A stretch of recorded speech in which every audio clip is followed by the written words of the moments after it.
Ma Mission TV, le miroir du monde.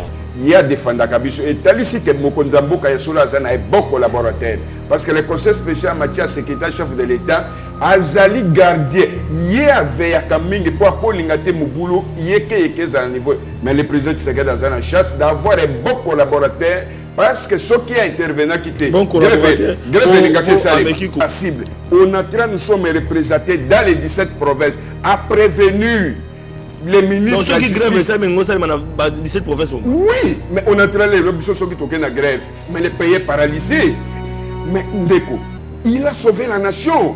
Une décision nationaliste. Sanitaire. Oui. Bon en espoir raté. N'a pas besoin d'examen. Koyebi basali tout basa informé que l'être au conseil spécial, le chef de l'État, comme François Beya, est allé ici à solo que Mokonzambo Kazana Bolingo. Ayez du nouveau à Kinshasa, le complexe hôtelier Tremplin Royal sous Kanamasolo. Vous qui désirez passer des nuits inoubliables, l'hôtel Tremplin Royal vous offre un service de haute qualité, de chambres modernes répondant aux standards internationaux, salons et salles de bain bien équipées. Votre sécurité est assurée, les portes électroniques et même un coffre-fort dans la chambre. Tremplin Royal dispose d'un restaurant VIP, des plats de différents goûts à un prix hors conquérant, de boissons de toutes marques accompagnées d'une musique douce. Ce n'est pas tout. Pour vos déplacements, Tremplin Royal met à votre disposition une voiture pour tous vos déplacements et un groupe électrogène industriel pour faire face à la coupure d'électricité. Pour vos cérémonies de mariage, de collations, spectacles et autres événements, Tremplin Royal met à votre disposition une salle de fête de 300 places avec un décor de couleurs selon votre choix. Nous sommes situés au numéro 23 de l'avenue Aérodrome dans la commune de Barumbu, référence stade municipal de Barumbu. Pour tout contact, appelez-nous au 081 570 78 00 09 98 55 22 96 et Salimana Nouté, le complexe hôtelier Tremplin Royal, le confort et les nôtres sous Kanamasolo chez Tremplin Royal Kanoka Kae. Mbote Nabino Baimboka Balandi émission population Pebo Nana 2021 na ba Congolais nyoso oyo bazomi libanda ya mboka wana na komona ba antenne ya tokundola oyo bazomi na Californie tous en États-Unis ba oyo bazomi na Ottawa tous en Canada ba oyo bazomi na Paris tous en France bazomi na Bruxelles tous en Belgique bozali na Grande-Bretagne bozali partout oyo bazomi na Afrique bandeko balandi na kopesa mbote ba oyo bazomi na Asie bozali ebele surtout bandeko na biso ya Chine bandeko na biso ba oyo bazokanisa biso na niveau à Dubaï donc pour na koloba ete bozali ebele na République démocratique du Congo na 26 provinces na pesi vraiment bonne année pour na biso zali sengo mingi po ete bozala ki fidèle na émission na bino oyo kalaté tozo kota déjà 2021 na pesi bino mbote nzambe apambola bino nzambe abatela bino nzambe walingi Congo to bosanité Vuluski Mbangu oyo pe to komona ete ya solo na ngolu pe na nzela ya bitumba oyo abunda pe longo na ba ndeko misusu oyo basopa makela na bango pona Congo to lobi ete Congo ya solo 2021 sengeza la prospère po ete to kotika tante to kobundisa banti valeur voilà bande ko balandi zali sengo mingi to kutana poko lelo poto beta masolo kasi na secteur ya entreprise publique kuna e ko sala passe ex onatra oyo ko benga lelo yo SCPT makamebele ekoleka kuna baimboka bako comprendre te tolobaki esengi to bengisa bao bazali bakambi loka ba syndicaliste intersyndicat pour te comprendre qu'est-ce qui se passe awa tozali ko fêter déjà bonne année bande ko mususu lokola to zali ko kasongo sango na bango ete misolo na bango zali ko kangama na ba banque to komona ete au même moment bako kangama misolo kaka ba société wana ekofuta les sous ba société mususu plus de 2 millions de dollars environ bande ko balandi spoliation bandako ya l'État on atera kana ngo to bayi to solo nango to bengi si pona bino na poko lelo azali mokambi ya intersyndicat ya SCPT donc ex onatra mona mboka Armand Osase oyo na bengi saka mingi poto solo na ozali koleka na secteur na bango ya basadi ya l'État mote mona mboka Armand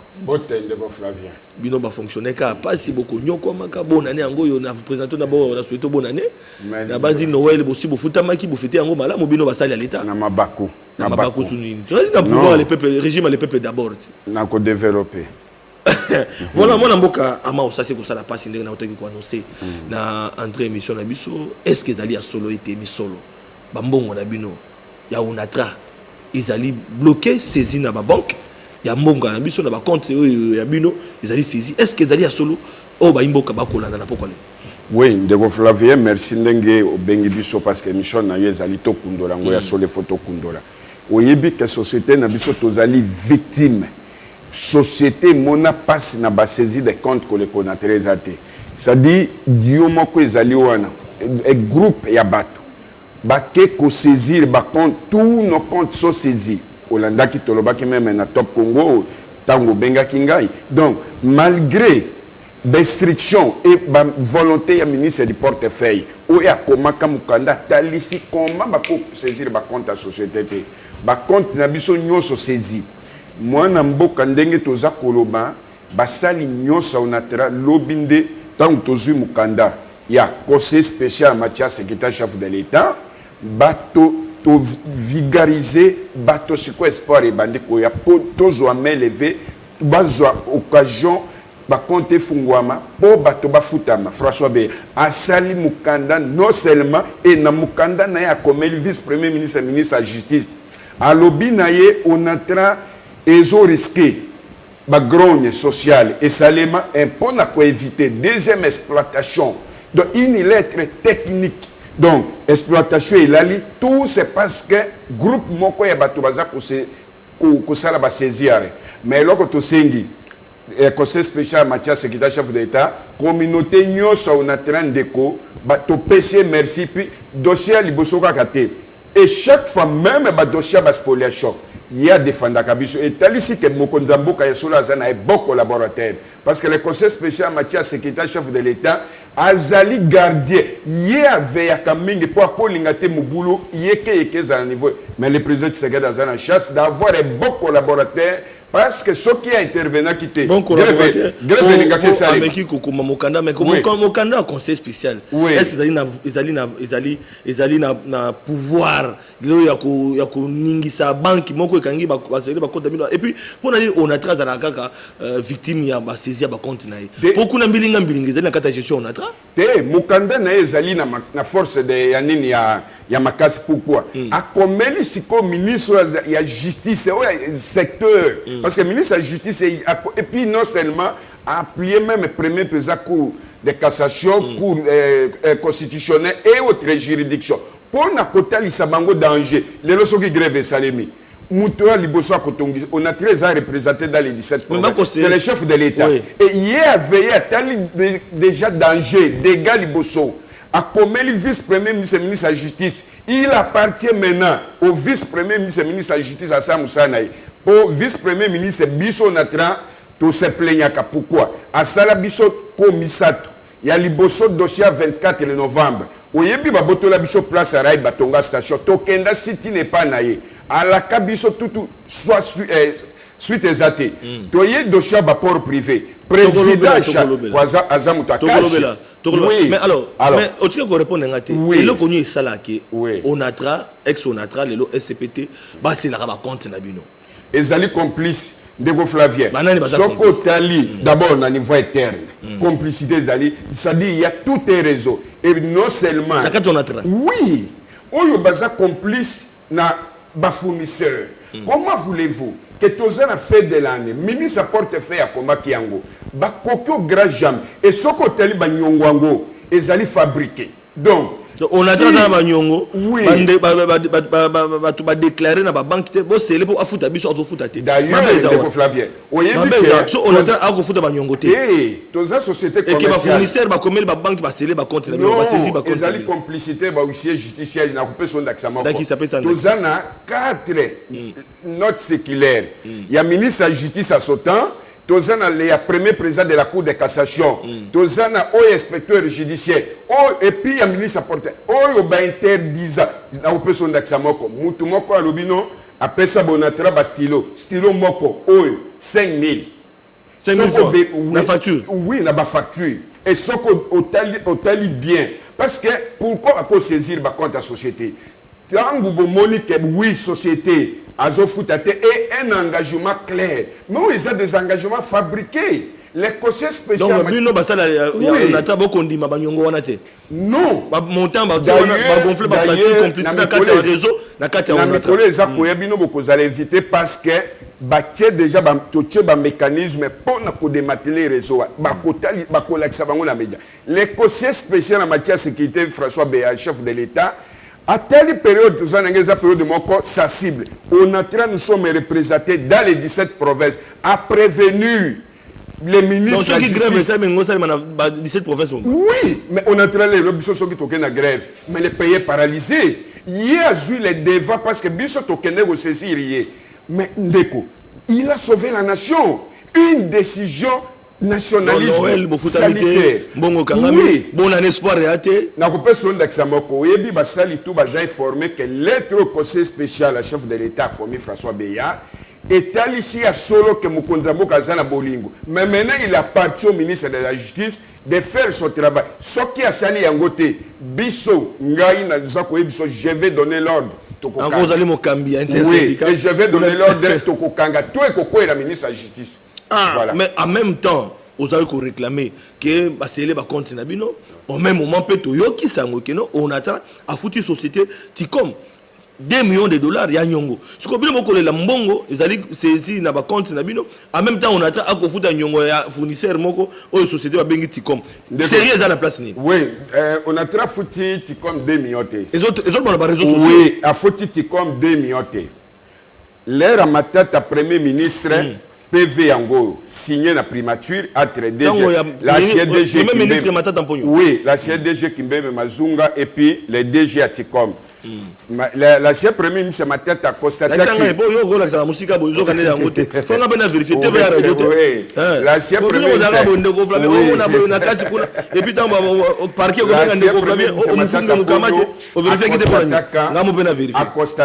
que il fallait on a loué Banjé. C'est lui qui est Moutazali, avec le premier ministre. Va imposer on a loué Banjé. Contrat de location. Et puis à Bolloré et autres. On a loué Kaba signé un contrat. Il fallait on a versé dans la société Ticom. Nebsa 8 444 $. Mais depuis 2015 jusqu'à ce jour. Oui, 2015 jusqu'à ce jour. Oui, c'est Kimbembe Mazunga. Oui. Jean Lengo. Voilà. Oui, DG Kimbembe Mazunga. Et Kimbembe Mazunga. Il fallait la CDG. Oui, il fallait la CDG Kimbembe à honorer l'engagement. Bayoka Nakanem, c'est 8 444 $. Bafuta Yangote. Ni l'actuel PCA, José Makila, ni l'actuel DG. Parce que c'est 2015. Bango Baouti Kokota, Bakouti dossier Oyo. Parce qu'il faut que le babo solo. Émission Nezato Kundolango. Donc, oui, on a traité aux actionnaires na port MGT. Parce que littoral les a biso. Aux actionnaires, il y a 10%. Alors, on a tracé un bon Kufuta Ticom T. C'est alors basali paiement par compensation. C'est-à-dire yo Ticom aux actionnaires de MGT, bisopet aux actionnaires de MGT.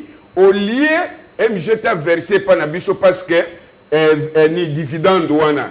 On a tracé wakangona likokoma, yo recouvrer yango kuna donc tout fou on a tracé fouti par compensation. Bon wana principal, nebsa et quelques. Maintenant Ticom à l'obino, il faut vous foutre un gars de sous-sous, et vous avez un dommage terrain, ou bien tout, terrain colossaux. Tout le but, on a très eu engagement à nous.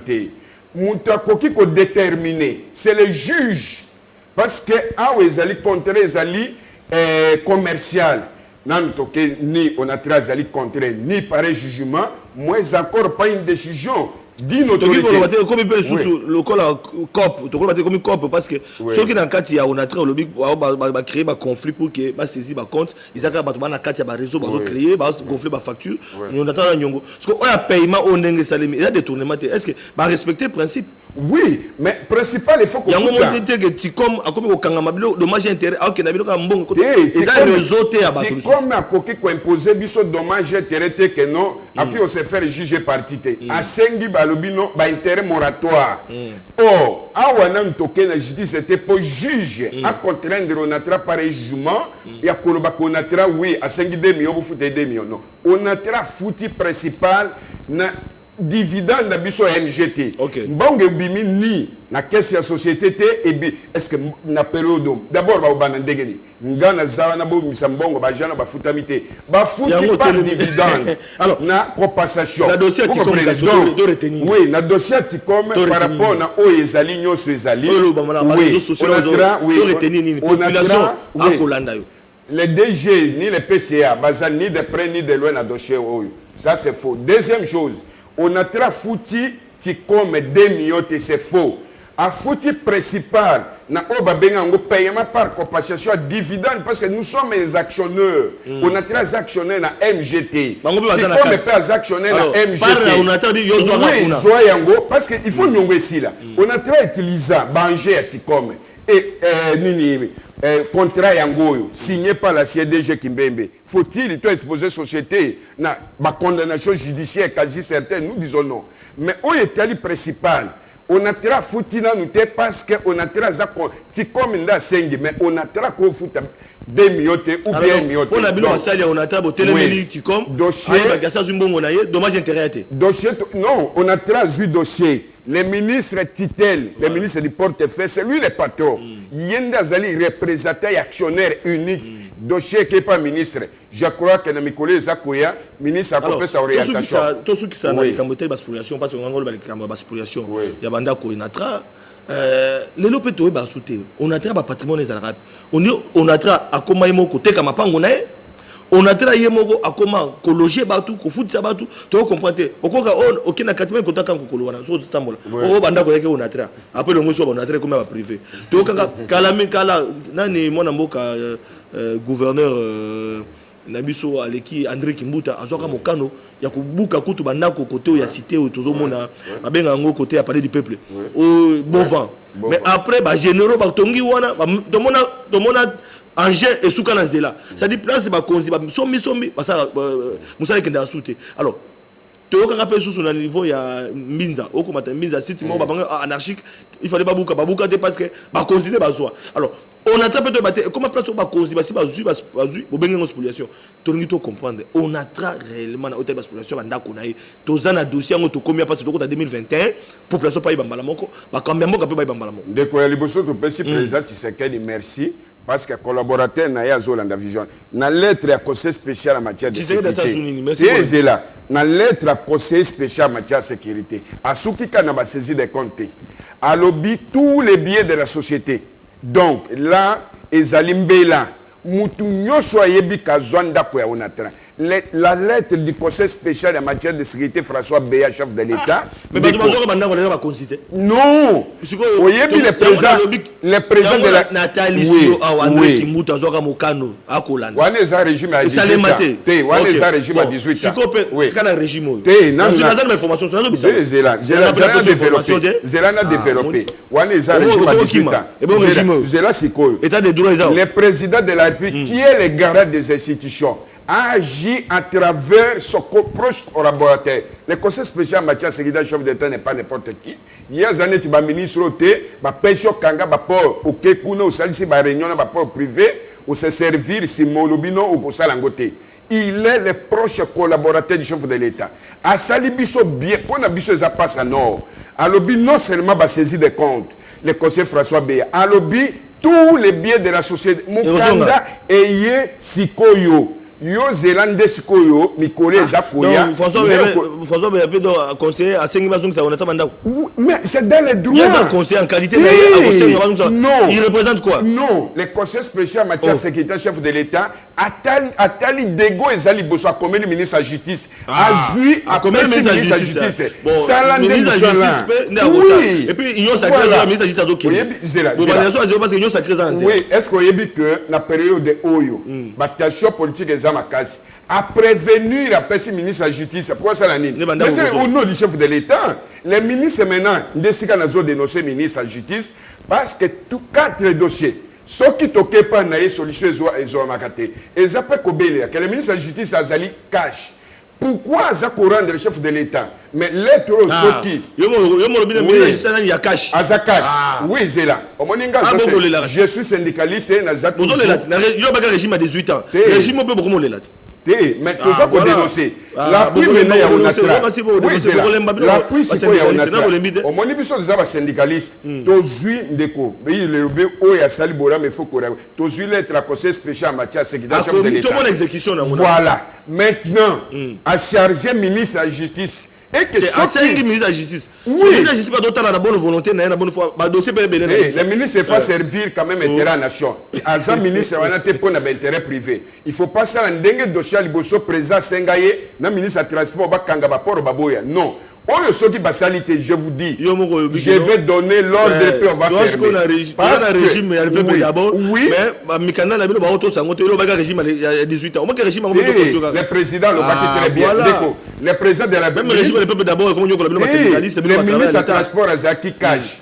Oya justice Aza, non, Aza FCC, Oya transport. Oya justice Aza Cash. Et l'ordre a été donné. Maintenant, Biso te contourner et en mode lobito pessi. Oui, mais pourquoi tu as l'aide sécurité? D'ailleurs, ils allaient bien parce que eux, ils allaient à tel ici à prévenir. Merci beaucoup. Ceux qui dégayent le lobby, le chef de l'État agit, Biso va condamner Biso Nani. Donc, il y a les bosseurs qui allaient pour rendre vraiment vibrant hommage à chef de l'État. Merci. Année les camarades et puis à travers le micro, voilà.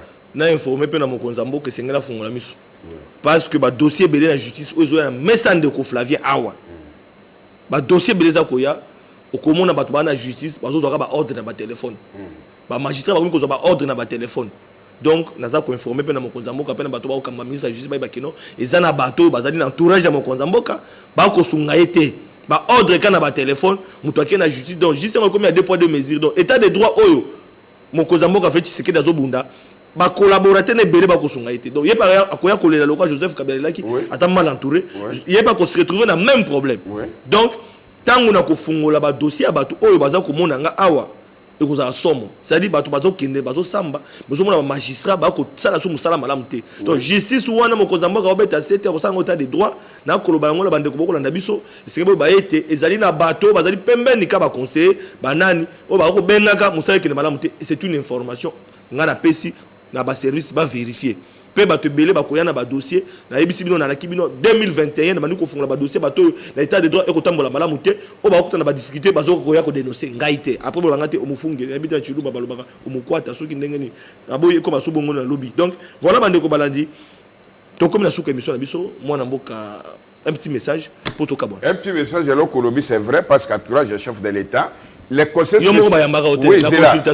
spéciaux chef de l'État c'est la Kamoko Azana Djouete que Batumoussou bazo se prétendre base à conseil spécial Mathias Sekite adjoint non Azamoko oui non mais c'est juste dénoncer il faut pas que Batumoussou va se prétendre parce qu'Azalaki diaspora proche chef de l'État oye bazuyo au comique l'esprit pour ça le trafic d'influence nous disons non voilà. Mais merci il faut chef à Fungola Miss voilà c'est François Béa qui est le conseil spécial en matière oui oui 5e si la liste balongolanga voilà donc c'est pour dire que bandeko balandi pour na koloba ite ata mokonzambo kaye ako travailler kana ba kongola kuti boza animer de bonnes fois au côté 2021 donc bosunga mokonzi ndengo bosunga mokonzambo kalekite o bosunga on peut se bosungete akolela peka union sacrée on peut zoya so peut simiter mon konzambo akolela lisusu donc c'est pour dire que non bo changer ta mitema Congo kende liboso et aka soin de Flavien ba magistrat bo changer mitema ba ozo ka ordre mal donné parce que ça permet na mon konzambo ka botika bilo pour te dénoncer quand on dénoncer quand on ndeko Kabila quand on dénoncer na tango ndeko Félix Tshisekedi donc pour na koloba ete biso attaque que presse to continue toujours ko dénoncer ko ça musala biso pour ete population ba ibaka mais boba ke ba dossier belé comme ko ya na message ndeko Flavien donc na ko fungola ba parenthèse on a peu ba fête alors il est temps pour se ressaisir on a conseiller ndeko Flavien a peut to ki que non de ko dénoncer wa permet na mon konzambo ka biso ba conseiller spécial adjoint ya François Beya donc tu éviter wala zali makambo talika bango biso to saka musala biso tokutani lobby na invité musupu na beta masolo Congo pourquoi na bota na binope encore une fois bonne année na ba congolais nyonso surtout na ba nationaliste o balingi mboka na bango batondo mingi.